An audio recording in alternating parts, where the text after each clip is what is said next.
Hello दोस्तों, स्वागत है आपका केटी वॉइस स्टोरीज चैनल में। दोस्तों, हमारी आज की कहानी है देहाती औरत। मैं एक व्यापारी हूँ। मैं दिल्ली से माल लाकर अपने शहर देहरादून में सप्लाई करता था। एक बार मैं अपने 4-5 साथियों के साथ दिल्ली सामान लेने गया।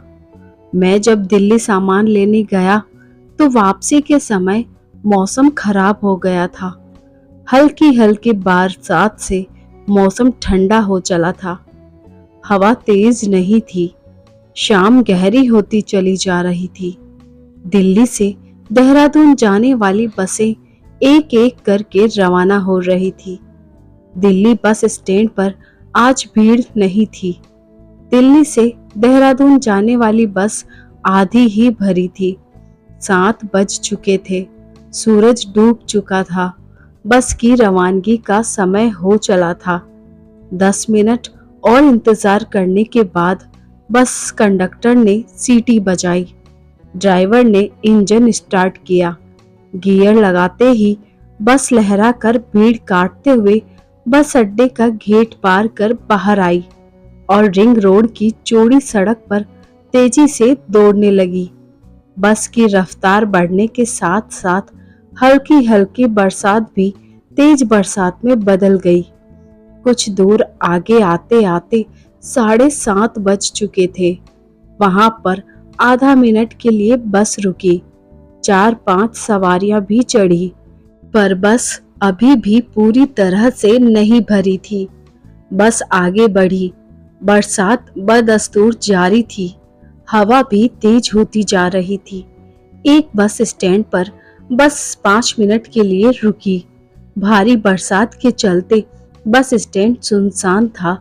दिल्ली पार होते होते बरसात भयंकर तूफान में बदल गई। 20 मिनट बाद बस एक गांव के पास पहुंची। वहां बड़े बड़े ओले गिरने लगे थे। साथ ही आंधी भी चलने लगी थी। सड़क के दोनों किनारे खड़े कमजोर पेड़ हवा के जोर से उतरकर टूट रहे थे और सड़क पर गिरने लगे। बस का आगे बढ़ना मुमकिन नहीं था। सारा रास्ता जो बंद हो गया था। ड्राइवर ने बस रोक दी और इंजन भी बंद कर दिया।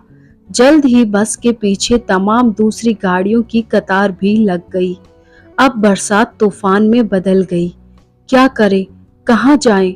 दिल्ली से देहरादून का रास्ता महज 8 घंटे का सफर था। ज्यादातर मुसाफिर यही सोचकर चले थे कि रात के 2 बजे तक वे अपने अपने घर पहुंच जाएंगे। इसलिए उन्होंने खाना भी नहीं खाया था। अब तो यही रात के 12 बज गए थे और उनके पेट भूख से बिलबिला रहे थे। सब ने मोबाइल फोन से अपने अपने परिवार वालों को कहा कि वे खराब मौसम के चलते रास्ते में फंसे हुए हैं, मगर बस के मुसाफिर कब तक सब्र करते। खाने का इंतजाम नहीं था। पानी के लिए सबका गला सूख रहा था। जहां बस रुकी थी वह एक गांव था। खराब मौसम के चलते वहां रात को कोई दुकान नहीं खुली थी। कहीं कोई हैंडपंप वगैरह भी नजर नहीं आ रहा था। यहाँ एक गुरुद्वारा है। इसमें कभी गुरु तेग बहादुर ठहरे थे। गुरुद्वारे में हमें जगह मिल जाएगी, एक मुसाफिर ने कहा। बस की सवारियों का जत्था गुरुद्वारे के मेन फाटक पर पहुंचा, मगर फाटक खटखटाने के बाद जब सेवादार बाहर आया तो उसने टका सा जवाब देते हुए कहा, रात के 11 बजे के बाद गुरुद्वारे का फाटक नहीं खुलता है। नियमों को मानने के लिए गुरुद्वारा कमेटी द्वारा सख्त हिदायत दी गई है। सब मुसाफिर बस में आकर बैठ गए।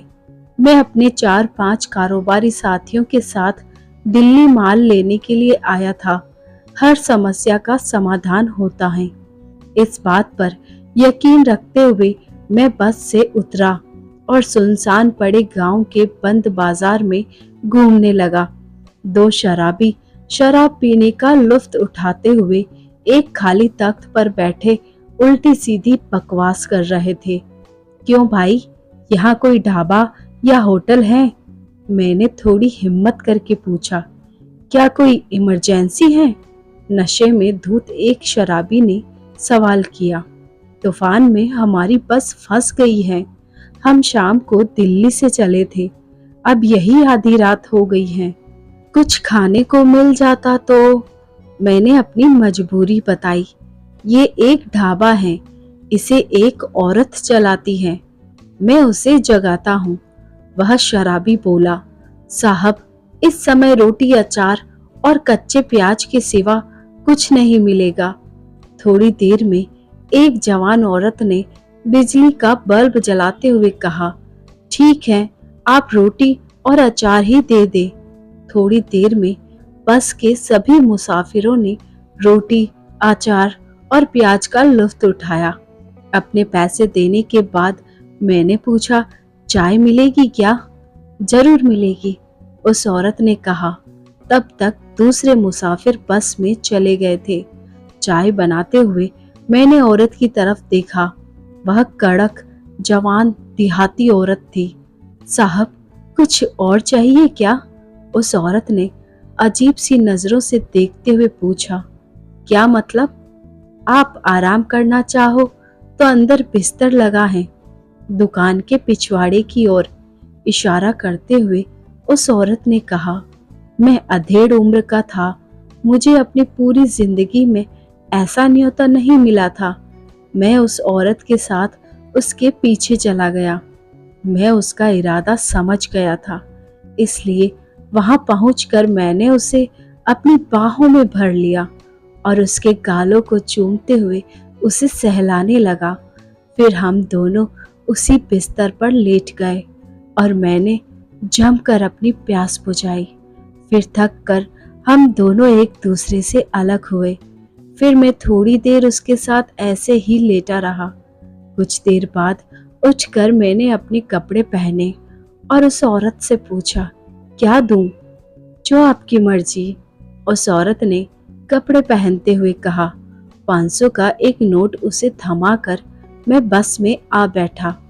इतनी देर बाद लौटने पर दूसरे मुसाफिर मुझे गौर से देखने लगे। पूरी रात हम सब की उस बस में ही कटी। सुबह के 4 बजे जब बारिश बंद हुई और रास्ता साफ हुआ, तब बस देहरादून के लिए चल दी। मैंने बस स्टैंड से घर के लिए रिक्शा किया। भाड़ा चुकाने के लिए जब मैंने अपने कमीज की जेब में हाथ डाला तो जेब में कुछ भी नहीं था। पैंट की जेब में से पर्स निकाला पर वह भी खाली था। हाथ में बंधी घड़ी भी न थी। मैंने पत्नी से पैसे लेकर रिक्शे वाले का भाड़ा चुकाया। उस भोली भाली दिखती देहाती औरत ने पता नहीं कब सब पर हाथ साफ कर दिया था। जेब में 5,000 रुपए थे, पर्स में 8,000 और 10,000 की घड़ी थी। सब के सब उसने चोरी कर लिया था। कड़क रोटियों के साथ साथ उस कड़क औरत के जिस्म का स्वाद मैं जिंदगी में कभी भूल नहीं पाऊंगा। तो दोस्तों, यह थी हमारी आज की कहानी। आपको ये कहानी कैसी लगी हमें कमेंट करके ज़रूर बताइए। और हाँ, चैनल को सब्सक्राइब करना ना भूलें। साथ में बेल आइकन को प्रेस कीजिए ताकि न्यू स्टोरीज का नोटिफिकेशन सबसे पहले आपको मिल सके।